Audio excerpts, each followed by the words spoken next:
Delhi liquor policy CBI కేసులో సుప్రీంకోర్టును ఆశ్రయించిన కేజ్రీవాల్. సిబిఐ కేసులో ఇటీవల బెయిల్ నిరాకరించిన హైకోర్టు.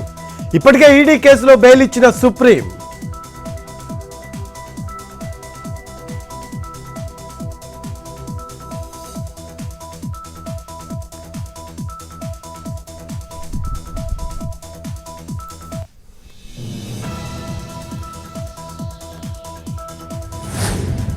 దేశవ్యాప్తంగా ఆందోళనలు చేపట్టిన వైద్య సిబ్బంది.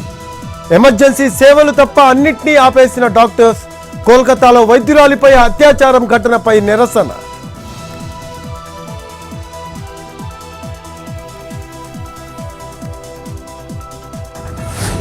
కోల్కతా ఆర్జీకర్ కాలేజీ వైద్య విద్యార్థి కేసులో దర్యాప్తు ముమ్మరం. ఆర్జీకర్ మెడికల్ కాలేజీ ప్రిన్సిపల్ రాజీనామా. దేశవ్యాప్తంగా ఆందోళనలు చేపట్టిన వైద్య సిబ్బంది. ప్రధాన నిందితుడు సంజయ్ రాయ్ అరెస్ట్.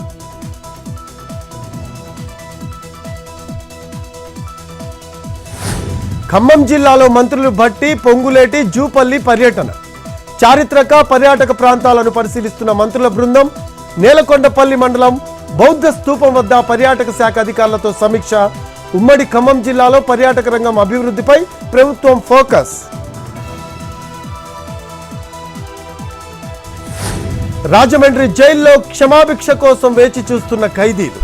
స్వాతంత్ర దినోత్సవం సందర్భంగా ఖైదీల్లో ఆశలు. రాష్ట్ర వ్యాప్తంగా 175 మంది ఖైదీలకు అర్హత. రాజమండ్రిలోనే 66 మంది ఖైదీలు విడుదలయ్యే అవకాశం.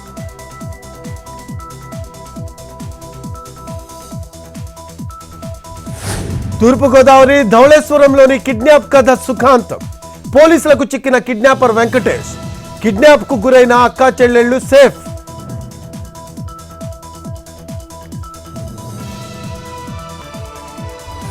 గత 12 సంవత్సరాల రికార్డులు బద్దలు కొట్టిన అమర్నాథ్ యాత్ర. జూన్ 29 నుంచి ప్రారంభమైన యాత్ర. మంచు లింగాన్ని దర్శించుకున్న 5,10,000 మంది భక్తులు. మరో 8 రోజుల్లో ముగియనున్న యాత్ర.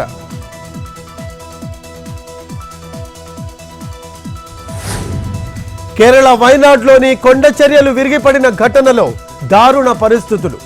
నిరాశ్రయులైన వందలాది మంది ప్రజలు. ధ్వంసమైన వాహనాలు.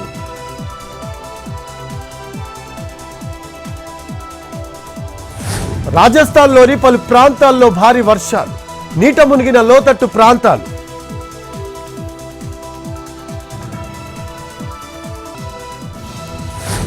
తెలుగు రాష్ట్రాల్లో స్వల్పంగా తగ్గిన బంగారం ధరలు.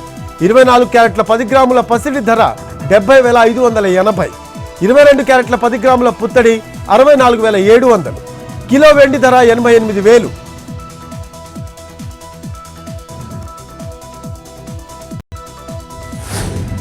ఉత్తరాదిలో వాన బీభత్సం. రాజస్థాన్, పంజాబ్, హర్యానా, ఢిల్లీలో కుండపోత వాన. వర్షాలు, వరదలతో ఒక్కరోజులోనే 28 మంది మృతి. పంజాబ్లో వరదలో కొట్టుకుపోయిన కారు.